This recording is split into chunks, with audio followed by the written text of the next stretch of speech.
الحمدللہ غزہ اسرائیل کے درمیان معاہدہ ہو چکا، پیس ڈیل پر سائن ہو چکے، اور اس سائن سے پہلے جو قیدیوں کا تبادلہ جاری تھا وہ آخری تبادلہ 20 اسرائیلی چھوڑے گئے،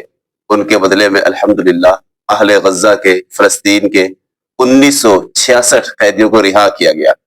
اور اس کے بعد یہ قیدیوں کا تبادلہ کے مکمل ہونے کے بعد پیس ڈیل پر مصر، قطر، ترکیہ کے تعاون سے سائن ہو چکے۔ اب انشاءاللہ مکمل طور پر یہ جنگ بندی ہوگی،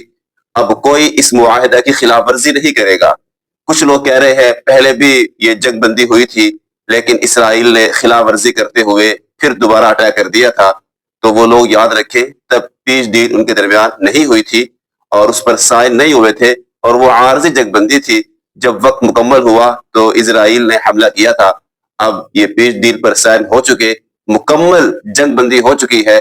اب کسی کو خلاف ورزی کا حق ہرگز نہیں ہوگا، اور یہ دن پوری امت مسلمہ بلکہ پورے عالم کے لیے ایک امن اور خوشی کا پیغام لایا ہے۔ اللہ کرے اسی طرح پوری دنیا میں امن و سکون کی فضا بنے، اللہ پوری دنیا کی حفاظت فرمائے، خصوصاً اسلامی ممالک کی۔